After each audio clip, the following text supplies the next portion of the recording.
Hey everyone, welcome to my channel, I'm Armor Gaming, and welcome to Monster Analysis. Today I'm going to be analyzing Atum's pet. Generals have feelings too, and like everybody else, they have bad days. When Atum has a bad day, his pet cheers him up. This little guy's mission though isn't only to lift Atum's spirit, he's also a true warrior. So here we have Atum's pet as a little child, as a teenager, and as an adult.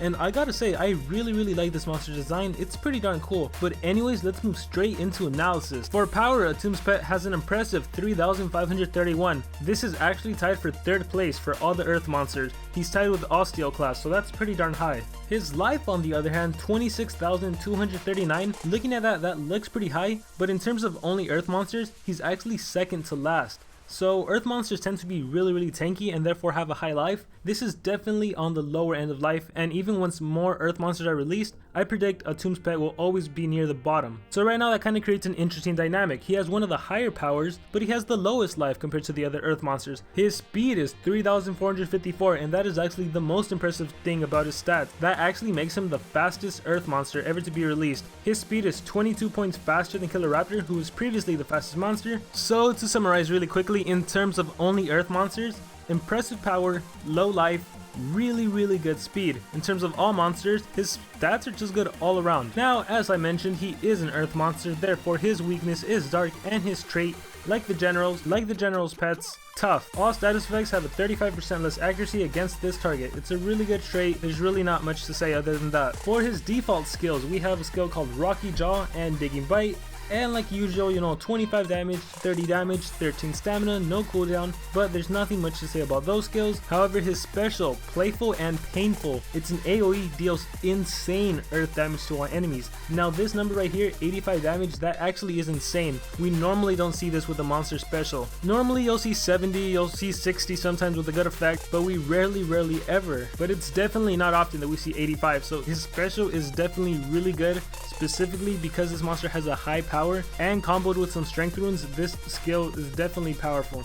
But although his special may be powerful and impressive, we can't judge a monster solely on his special. We have to look at the other skills. So let's move on to skills group 1. In skills group 1, we have a skill called Rough Jaw, deals moderate special damage, 50% chance of dazing target, 35 damage, 26 stamina, no cooldown, and you guys know by now, 50% chance of dazing, that's not good. 50% chance to anything is not good, so let's move on. Digging Chomp, deals moderate earth damage, 50% chance of stunning the target, 35 damage, 26 stamina, again, no cooldown, and 50%, that's not good, so let's move on to Microsism. Deals low earth damage, requires cooldown, 25 damage, 24 stamina, and a 3-turn cooldown. Whoa, that kind of threw me off. I have no idea why this skill has such a high cooldown to only be 25 damage. That doesn't really make sense. If you compare it to Rough Jaw or Digging Chomp, as you can see, both of these skills deal 35 damage, they have no cooldown, and they even give you a 50% chance of some sort of effect, but this skill on the other hand is 25 damage with a 3-turn cooldown. So I don't know if that's a mistake, I don't know if that's going to be changed. Just based on what the skill is right now, it's definitely not a good skill. Do not even consider running this skill. But overall, it's just skills group 1, not very good to run, so we're just going to move on to skills group 2 and 3. In skills group 2, we have a skill called Solid Jaw, deals moderate special damage, gains a 20% shield, requires cooldown, 45 damage, 27 stamina, 2-turn cooldown, and you get a mini shield. Mini shield of course is 20%, so I'm not a fan of this skill whatsoever. It does low damage, a 2-turn cooldown for low damage, and getting a really small shield, a mini shield, that's not good. Do not run this skill. We have another skill called Quaker, deals low earth damage to all enemies, requires cooldown. It's an AoE, 30 damage, 35 stamina, 3-turn cooldown. So this definitely is not a good AoE. If it was an AoE that was stronger, an AoE that did something like AoE stun, that would be a lot better. But to give out low damage and that's it, no extra effect, that's not good. But one thing I should point out is, like, again, compared to the skills group 1, I have no idea why this skill was 25 damage, 3-turn cooldown, when you can get an AoE that's 30 damage, 3-turn cooldown. That doesn't make sense to me, but we're just gonna move on. Digging Pain, deals heavy earth damage, returns 25% of the received damage, requires cooldown. So it attacks a single enemy, 55 damage, 31 stamina, 2-turn cooldown. Now, to be completely honest, I'm not a fan of returning 25% of received damage. It's not that much damage that you're actually going to be reflecting. It could come in handy against monsters like Xyla or Voltic, who can attack you endlessly and you can slowly take away at their life, but overall it won't come in handy too much. However, it is nice just to have an extra effect and just to deal a 55 damage blow. So as a whole, I wouldn't say this skill is necessarily good. However, compared to all the other skills this monster has, this actually is one of his better skills, and this is actually a skill you should probably run.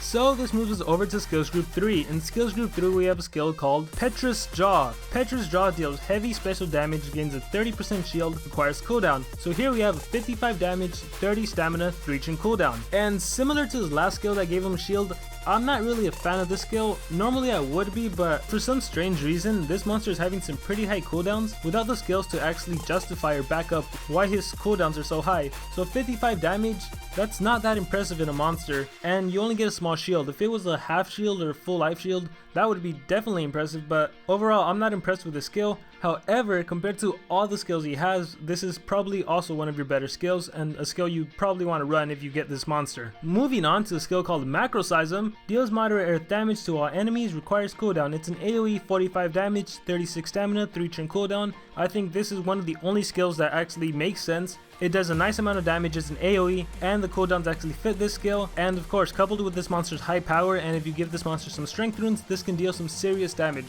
So definitely run this skill. And lastly we have a skill called Digging Wound. Deals heavy earth damage, gains damage boost, requires cooldown. So 55 damage, 31 stamina, 2 turn cooldown. Damage boost here is a 50% increase in your damage, of course. It's not 100%, it's not 2x damage, it's a damage boost. So usually I would say this is a mediocre skill. However, compared to all his other skills that I've analyzed, this is again one of his better skills. So you have to run this skill, and it's kind of sad to say that overall this monster isn't that impressive. When you look at his skills, the most damage he does is 55. So even though he's tied for third for earth monsters in power, he doesn't really have the skills to dish out a lot of damage, and he has one of the lowest lives for earth monsters, but he doesn't necessarily have the shields to back up that low life. At best he can get a small shield, which is 30%. The best skill he has is Macroseism, which deals 45 damage AoE, but you know, it's kind of sad that that's the best he has. He could also give himself a damage boost, but he can't give himself 2x damage. Digging Pain, returning 25% of damage, I guess that's nice, but overall it's really not that impressive. So my final conclusions on this monster is that he's not really that impressive. For those of you wondering if he's worth buying in the team shop, I would say only ever buy him if he only cost 800 points. If he cost any more than 800, do not buy this monster. And it's kind of sad because General Atum is one of the best earth monsters in the game, but unfortunately his pet really isn't all that great. But just to really quickly go over what skills you should run on this monster if you do happen to buy him, run Digging Pain from skills group 2, and then run all of skills group 3, which are Petrus Jaw, Macroseism, and Digging Wound. And as for what type of monster this is, it's kind of difficult to say. So normally you would say he's an attacker because of his high power, but like I said, he doesn't necessarily have the skills to dish out a lot of damage, and even though he has a really impressive speed, he doesn't necessarily have any deny skills. Yes, he has a 50% stun skill, but that's a single enemy 50%, it's not that good, so he certainly can't be used as a deny monster. And if you want to use him as a tank, well, there's certainly a lot better tanks out there. General Atum, for example, he's probably one of the best tanks in the game. So overall, if you use this monster, I would say give him a strength rune, give him a life rune, give him a speed rune, or give him 2 strength runes and a speed rune. But overall, I'm having trouble seeing him as a main attacker or as anything else really. At best, he's probably a secondary support monster or a secondary attacker. Yes, of course, you can give him 2 really high strength runes and just use Macroseism, but to be realistic, you can probably do that with a bunch of monsters. And that's actually going to conclude my analysis on Atum's pet. I really wish there was more to this monster, but unfortunately it is what it is. Those are the skills that are on the monster wiki. I think the best we can do is hope that they get improved, but so far it is what it is. And with that, guys, I want to thank everyone for watching this analysis. Thank you for everyone who made it to the end. Let me know in the comments below who you want me to analyze next. Make sure to leave a like if you enjoyed the video. Make sure to share it with all your friends. And lastly, guys, just remember to dream big and follow your passions.